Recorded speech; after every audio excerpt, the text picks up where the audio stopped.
The Pentagon has been secretive about the weapons and intelligence used in its controversial strikes on alleged drug boats in South America. It's all classified, we can't talk about it now. But the department's own videos show munitions and markings that offer clues about some of the platforms used to take out more than 25 boats and kill more than 100 people, numbers that are only poised to rise. Here's what we know about two of the weapons that are being used in the campaign. First, there's the Ghostrider, also known as the AC-130J gunship. These are highly modified C-130 planes made by Lockheed Martin. They're about as big as a 737, they're operated by a crew of airmen, and they're armed with some serious weaponry. Toward the front of the aircraft is a single-barrel 30mm Bushmaster automatic cannon that can shoot up to 200 rounds per minute. When fired, it looks like this. Further back on the left is the biggest gun on the plane, a side-firing 105mm howitzer that can shoot different types of artillery shells. Those cause a much larger explosion. Then under the wings are hardpoints that can carry 4 munitions per side, like GBU-39s and Hellfire missiles. Rifle away. Good, hold it.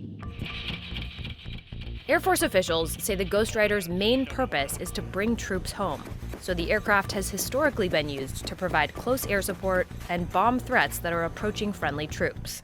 But in recent months, the AC-130J has been deployed to the Caribbean. And based on videos of the strikes, experts say the gunship is being used to attack alleged drug boats. For example, they say this is the gunship firing on a submersible. The long green crosshair matches that in other AC-130J videos. And the rounds appear to be from the 30mm autocannon. You can see them come one after the other. The strikes can also look like this. To operate the weapons, the AC-130J requires a crew of airmen. An aircraft commander and co-pilot fly the plane, a combat systems officer, or CISO, and a weapons systems officer, or WSJ, control the triggers, and 4 special mission aviators handle the munitions, load the guns, and conduct maintenance. Each AC-130J costs about $165 million, can fly 350 miles per hour, and has a range of 3,000 miles, which can be extended with aerial refueling. From where it's been spotted in El Salvador and Puerto Rico, that puts the aircraft well within range of drug smuggling routes in the Caribbean and Eastern Pacific. Then there are MQ-9 Reaper drones, which are also deployed to the Caribbean. These drones, made by General Atomics, are remotely piloted aircraft that can collect intelligence and strike targets. The Reaper transports weapons under its wings and can hold up to 3,800 pounds of munitions. The hardpoints on the aircraft can carry all kinds of different laser and GPS-guided munitions, including Hellfires, Paveways, and JDAMs. Service members load munitions by hand, sometimes with the help of a vehicle. And because the aircraft is highly flexible, it can carry several different kinds of munitions at the same time. Experts say several strikes in the Caribbean and Eastern Pacific appear consistent with Reaper markings.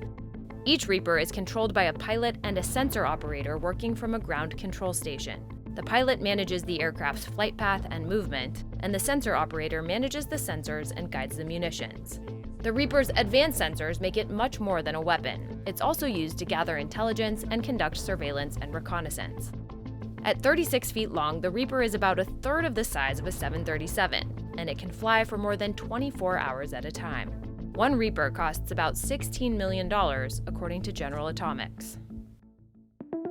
The U.S. strikes began in the Caribbean in September, but have since ramped up in the Pacific, signaling a broader and sustained campaign. Members of the Trump administration have accused the people transporting the drugs of being terrorists. These are a direct military threat to the United States of America. They're trying to drug out our country. But some members of Congress say they are alleged criminals. And since they aren't in an armed conflict with the U.S., the strikes on them are illegal and a possible war crime.